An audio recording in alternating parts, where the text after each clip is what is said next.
Oi, pessoal, sejam bem-vindos. Esse é o nosso dia 39 do desafio de 100 dias, lendo todo o Novo Testamento. Vamos orar para iniciar esse momento. Senhor amado, Senhor querido, muito obrigada por mais esse dia, mais essa oportunidade que nós temos, Senhor, de ouvir Tua palavra, de ser alimentados e de proclamar o Teu nome. Obrigada, meu Deus, por termos esse país livre, de uma forma em que temos a liberdade, Senhor, de levar Tua palavra a outras pessoas e também de nos reunirmos como uma igreja. Agora, Senhor, tendo mais clareza com relação a como a Tua igreja se fundamentou, nós queremos que Tu venha estar melhorando, Senhor, as nossas próprias atitudes, Senhor, a nossa própria mentalidade com relação ao corpo de Cristo, que o Senhor possa estar nos orientando quanto ao nosso dever, quanto à nossa responsabilidade enquanto unidade e corpo de Cristo. Em nome de Jesus. Amém. Atos capítulo 6, a escolha dos 7. Naqueles dias, crescendo o número de discípulos, os judeus de fala grega, entre eles, queixaram-se dos judeus de fala hebraica, porque suas viúvas estavam sendo esquecidas na distribuição diária de alimento. Por isso, os 12 reuniram todos os discípulos e disseram: não é certo negligenciarmos o ministério da palavra de Deus, a fim de servir às mesas. Irmãos, escolho entre vocês 7 homens de bom testemunho, cheios do Espírito Santo e de sabedoria. Passaremos a eles essa tarefa e nos dedicaremos à oração e ao ministério da palavra. Tal proposta agradou a todos, então escolheram Estevão, homem cheio de fé e do Espírito Santo, além de Filipe, Prócoro, Nicanor, Timon, Pármenas e Nicolau, um convertido ao judaísmo proveniente de Antioquia. Apresentaram esses homens aos apóstolos, os quais oraram e lhes impuseram as mãos. Assim, a palavra de Deus se espalhava, crescia rapidamente o número de discípulos em Jerusalém, também como um grande número de sacerdotes obedecia à fé. Estevão, homem cheio da graça e do poder de Deus, realizava grandes maravilhas e sinais no meio do povo. Contudo, levantou-se oposição dos membros da chamada Sinagoga dos Libertos, dos judeus de Cirene e de Alexandria, bem como das províncias da Sicília e da Ásia. Esses homens começaram a discutir com Estevão, mas não podiam resistir à sabedoria e ao espírito com que ele falava. Então subornaram alguns homens para dizerem: ouvimos Estevão falar palavras blasfemas contra Moisés e contra Deus. Com isso, agitaram o povo, os líderes religiosos e os mestres da lei. E prendendo Estevão, levaram-no ao sinédrio. Ali, apresentaram falsas testemunhas que diziam: este homem não para de falar contra este lugar santo e contra a lei, pois os ouvimos dizer que esse Jesus, o Nazareno, destruirá esse lugar e mudará os costumes de Moisés nos deixou. Olhando para ele, todos os que estavam sentados no sinédrio viram que o seu rosto parecia o rosto de um anjo. Atos capítulo 7. O discurso de Estevão no sinédrio. Então, o sumo sacerdote perguntou a Estevão: são verdadeiras estas acusações? A isso ele respondeu: irmãos e pais, ouçam-me. O Deus glorioso apareceu a Abraão, nosso pai, estando ele ainda na Mesopotâmia, antes de morar em Harã, e lhe disse: saia da sua terra e do meio dos seus parentes, e vá para a terra que eu lhe mostrarei. Então ele saiu da terra dos caldeus e se estabeleceu em Harã. Depois da morte de seu pai, Deus o trouxe a esta terra, onde vocês agora vivem. Deus não lhe deu nenhuma herança aqui, nem mesmo o espaço de um pé, mas lhe prometeu que ele e depois dele, seus descendentes, possuiriam a terra, embora naquele tempo Abraão não tivesse filhos.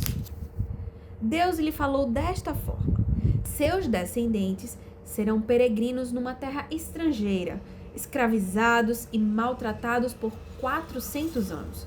Mas eu castigarei a nação a quem servirão como escravos, e depois sairão dali e me adorarão neste lugar. e deu a Abraão a aliança da circuncisão. Por isso, Abraão gerou Isaque e o circuncidou 8 dias depois de seu nascimento. Mais tarde, Isaque gerou Jacó e os 12 patriarcas. Os patriarcas, tendo inveja de José, venderam-no como escravo para o Egito. Mas Deus estava com ele e os libertou de todas as suas tribulações, dando a José favor e sabedoria diante do faraó, rei do Egito.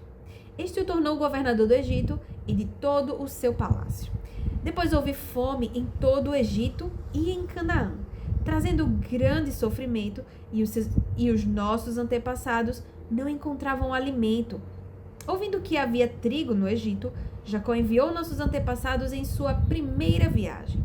Na segunda viagem deles, José fez-se reconhecer por seus irmãos, e o faraó pôde conhecer a família de José.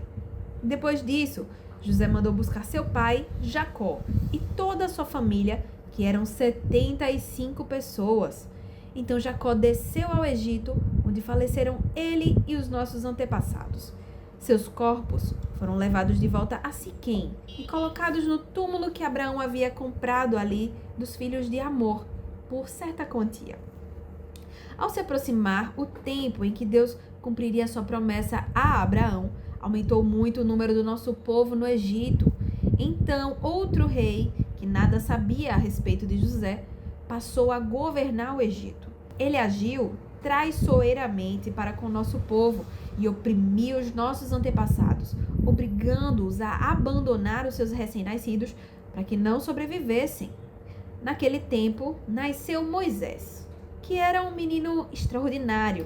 Por 3 meses ele foi criado na casa de seu pai.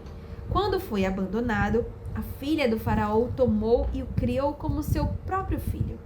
Moisés foi educado em toda a sabedoria dos egípcios e veio a ser poderoso em palavras e em obras.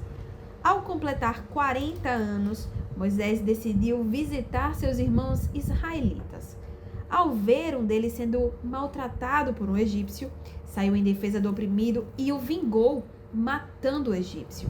Ele pensava que seus irmãos compreenderiam que Deus o estava usando para salvá-los, mas eles não compreenderam.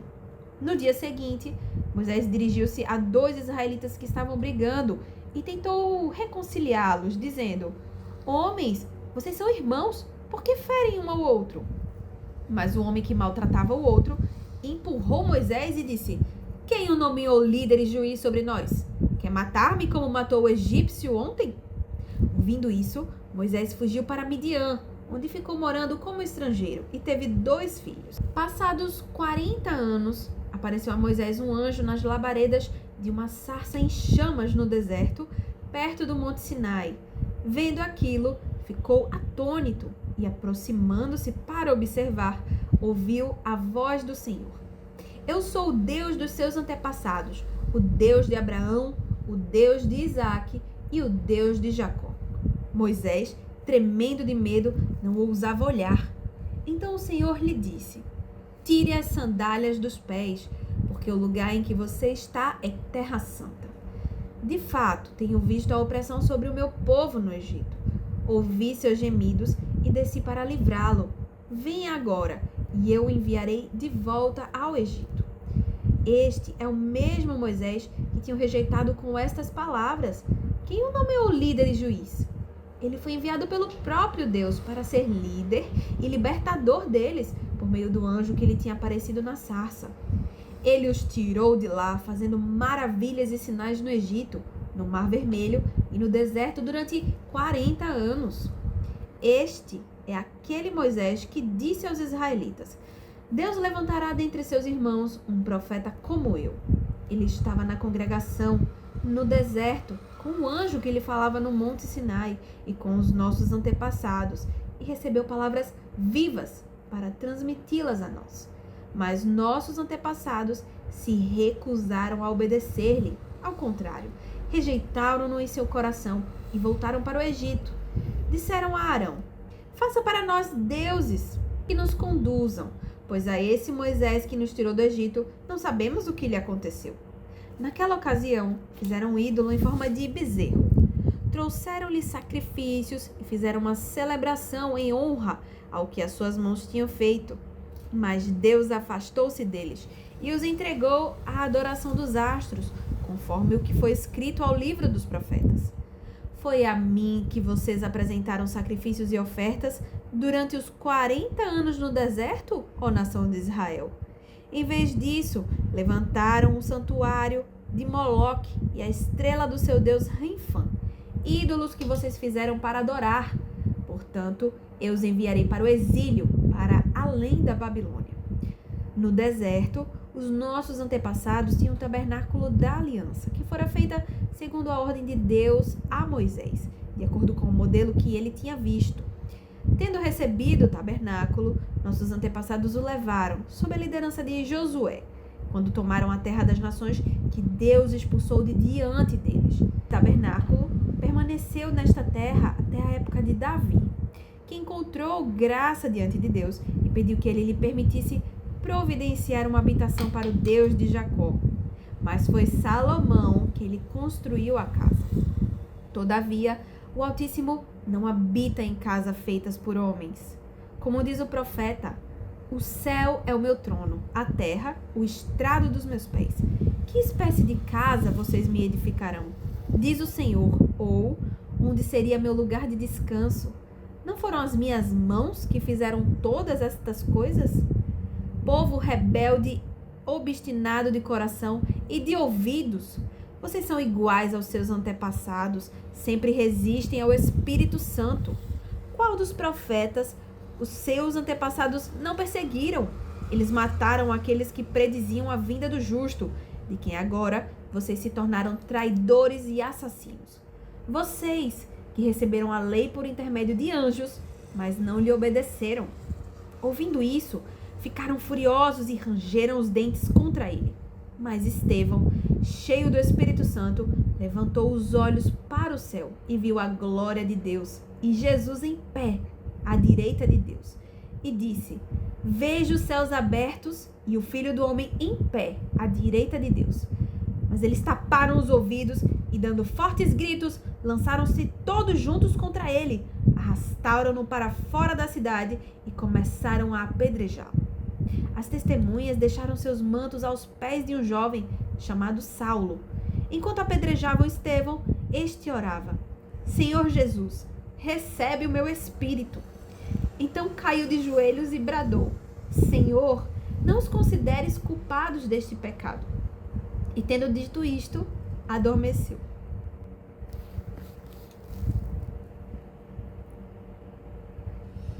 Atos capítulo 8. E Saulo estava ali, consentindo na morte de Estevão. Naquela ocasião, desencadeou-se grande perseguição contra a igreja em Jerusalém. Todos, exceto os apóstolos, foram dispersos pelas regiões da Judéia e de Samaria. Alguns homens piedosos sepultaram Estevão e fizeram por causa dele grande lamentação. Saulo, por sua vez, devastava a igreja. Indo de casa em casa, arrastava homens e mulheres e os lançava na prisão. Os que haviam sido dispersos pregavam a palavra por onde quer que fossem. Indo Filipe para uma cidade de Samaria, ali lhes anunciava o Cristo. Quando a multidão ouviu Filipe e viu os sinais milagrosos que ele realizava, deu unânime atenção ao que ele dizia. Os espíritos imundos saíam de muitos, dando gritos, e muitos paralíticos e mancos foram curados. Assim, houve grande alegria naquela cidade. Um homem chamado Simão vinha praticando feitiçaria durante algum tempo naquela cidade, impressionando todo o povo de Samaria. Ele se dizia muito importante e todo o povo, do mais simples ao mais rico, dava-lhe atenção e exclamava: Este homem é o poder divino, conhecido como grande poder. Eles o seguiam, pois ele os havia iludido com sua mágica durante muito tempo. No entanto, quando Filipe lhes pregou as boas novas do reino de Deus e do nome de Jesus Cristo, creram nele e foram batizados, tanto homens como mulheres. O próprio Simão também creu e foi batizado, e seguia Filipe por toda parte. observando maravilhado os grandes sinais e milagres que eram realizados. Os apóstolos em Jerusalém, ouvindo que Samaria havia aceitado a palavra de Deus, enviaram para lá Pedro e João. Estes, ao chegarem, oraram para que eles recebessem o Espírito Santo, pois o Espírito ainda não havia descido sobre nenhum deles. Tinham apenas sido batizados em nome do Senhor Jesus. Então Pedro e João lhes impuseram as mãos e eles receberam o Espírito Santo. Vendo Simão que o Espírito era dado com a imposição de mãos dos apóstolos, ofereceu-lhes dinheiro e disse: Deem-me também este poder, para que a pessoa sobre quem eu puser as mãos receba o Espírito Santo. Pedro respondeu: Pereça com você o seu dinheiro. Você pensa que pode comprar o dom de Deus com dinheiro? Você não tem parte nem direito algum neste ministério, porque o seu coração não é reto diante de Deus. Arrependa-se dessa maldade e ore ao Senhor. Talvez Ele perdoe tal pensamento do seu coração, pois vejo que você está cheio de amargura e preso pelo pecado.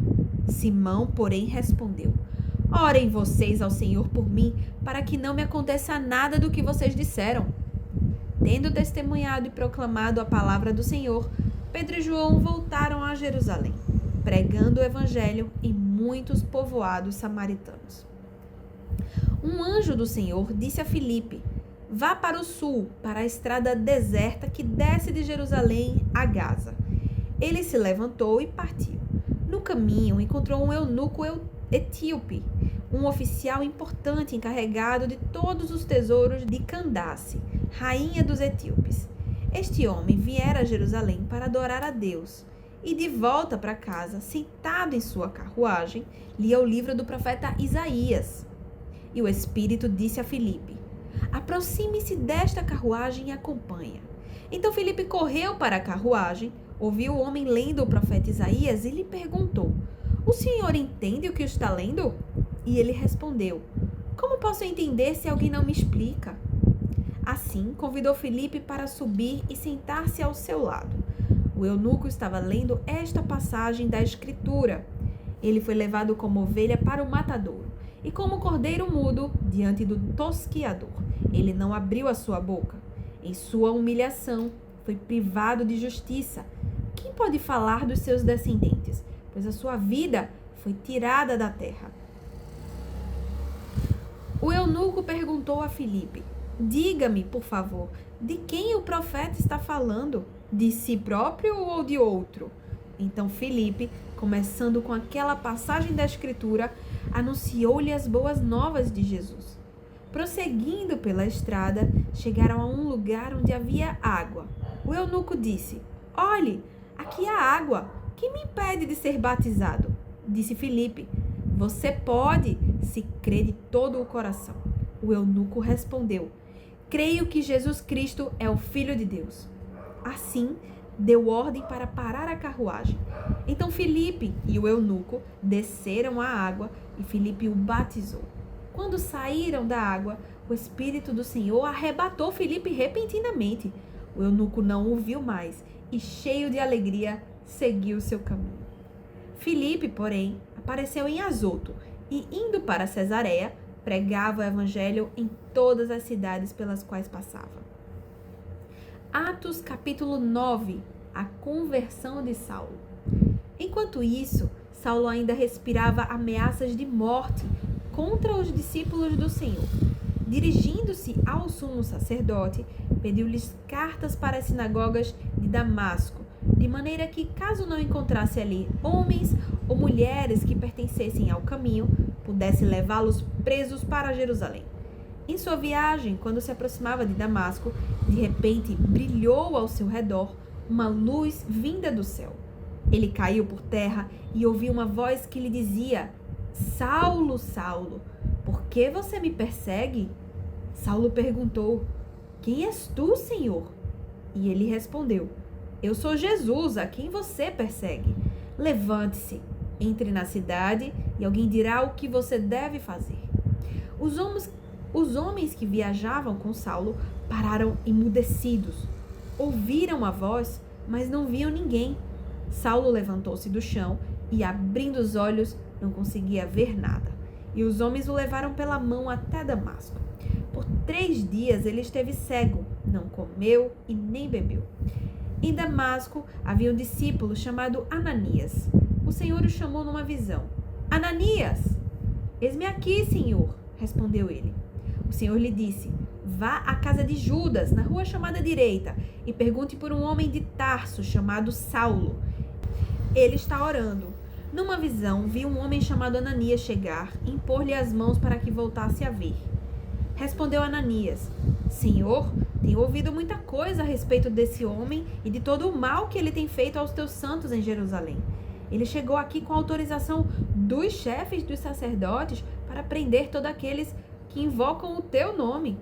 Mas o Senhor disse a Ananias: vá, este homem é meu instrumento escolhido para levar o meu nome perante os gentios e seus reis e perante o povo de Israel. Mostrarei a ele quanto deve sofrer pelo meu nome. Então Ananias foi, entrou na casa, pôs as mãos sobre Saulo e disse: Irmão Saulo, o Senhor Jesus que apareceu no caminho por onde você vinha, enviou-me para que você volte a ver e seja cheio do Espírito Santo. Imediatamente, algo como escamas caiu dos olhos de Saulo e ele passou a ver novamente. Levantando-se, foi batizado e depois de comer, recuperou as forças. Saulo passou vários dias com discípulos em Damasco. Logo começou a pregar nas sinagogas que Jesus é o Filho de Deus. Todos os que o ouviam ficavam perplexos e perguntavam: não é ele o homem que procurava destruir em Jerusalém aqueles que invocam este nome? E não veio para cá justamente para levá-los presos aos chefes dos sacerdotes? Todavia, Paulo se fortalecia cada vez mais e confundia os judeus que viviam em Damasco, demonstrando que Jesus é o Cristo. Decorridos muitos dias, os judeus decidiram de comum acordo matá-lo, mas Saulo ficou sabendo do plano deles. Dia e noite eles vigiavam as portas da cidade, a fim de matá-lo. Mas os seus discípulos o levaram de noite e o fizeram descer num cesto, através de uma abertura na muralha. Quando chegou a Jerusalém, tentou reunir-se aos discípulos, mas todos estavam com medo dele, não acreditando que fosse realmente um discípulo. Então, Barnabé o levou aos apóstolos e lhes contou como, no caminho, Saulo vira o Senhor, que lhe falara, e como em Damasco ele havia pregado corajosamente em nome de Jesus. Assim, Paulo ficou com eles e andava com liberdade em Jerusalém, pregando corajosamente em nome do Senhor. Falava e discutia com os judeus de fala grega, mas esses tentavam matá-lo. Sabendo disso, os irmãos os levaram para Cesareia e o enviaram para Tarso. A igreja passava por um período de paz em toda a Judéia, Galiléia e Samaria. Ela se edificava e, encorajada pelo Espírito Santo, crescia em número, vivendo no temor do Senhor. Viajando por toda a parte, Pedro foi visitar os santos que viviam em Lida. Ali encontrou um paralítico chamado Enéas, que estava acamado fazia 8 anos. Disse-lhe Pedro: Enéas, Jesus Cristo vai curá-lo. Levante-se e arrume a sua cama. Ele se levantou imediatamente. Todos os que viviam em Lida e Sarona o viram e se converteram ao Senhor. Em Jope havia uma discípula chamada Tábita, que em grego é Dorcas, que se dedicava a praticar boas obras e dar esmolas. Naqueles dias, ela ficou doente e morreu. O seu corpo foi lavado e colocado num quarto do andar superior. Lida ficava perto de Jope, e quando os discípulos ouviram falar que Pedro estava em Lida, mandaram-lhe 2 homens dizer-lhe: não se demore em vir até nós. Pedro foi com eles e, quando chegou, foi levado para o quarto do andar superior. Todas as viúvas o rodearam, chorando e mostrando-lhe os vestidos e outras roupas que Dorcas tinha feito quando ainda estava com elas. Pedro mandou que todas saíssem do quarto, depois ajoelhou-se e orou. Voltando-se para a mulher morta, disse: Tábita, levante-se. Ela abriu os olhos e, vendo Pedro, sentou-se. Tomando-a pela mão, ajudou-a a pôr-se de pé. Então, chamando os santos e as viúvas, apresentou-a viva. Este fato se tornou conhecido em toda a cidade de Jope, e muitos creram no Senhor. Pedro ficou em Jope durante algum tempo, com um curtidor de couro chamado Simão. Gente, hoje foi bastante texto, é verdade, mas o que me chamou muita atenção foi como Deus ele se apresenta a todas as pessoas. E dependendo do coração delas, elas são transformadas ou não por esse encontro. E o que muito me impactou nesses textos que a gente leu hoje foi justamente sobre Simão, o mago, que era uma pessoa que, se a gente visse hoje em dia, poderia ser alguém que a gente não achasse que teria salvação. Uma pessoa talvez marginalizada e que não seria facilmente alcançada por Deus. E Simão, de certa forma, teve um encontro com o Senhor. Ele ouviu a palavra de Deus, ele foi tocado, mas assim como naquela parábola que fala das sementes que são jogadas em diferentes tipos de solo, talvez o solo dele fosse aquele solo com espinhos, que sufocaram a mensagem de Deus. Por mais que ele tenha recebido, a palavra do Senhor foi sufocada pelas mágoas, por coisas que ainda o prendiam ao pecado, como disse Pedro.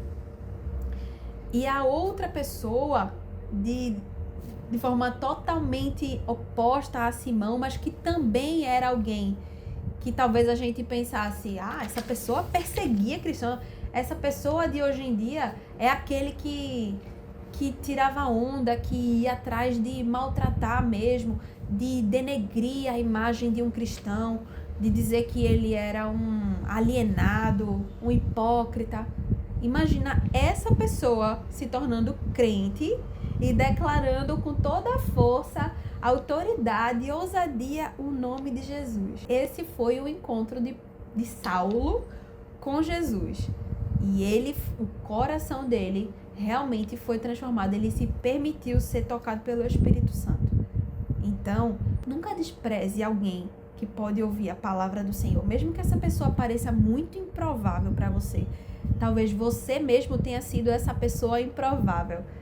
Então, não deixe de proclamar a palavra do Senhor a todo aquele que possa ouvir, que possa ver, que possa entender, que use todas as formas possíveis. E, se possível, use palavras, mas com sua própria atitude. Fale do nome do Senhor. Expresse quem Jesus Cristo é. Amém? Então, com essas palavras em seu coração, medite. E até amanhã.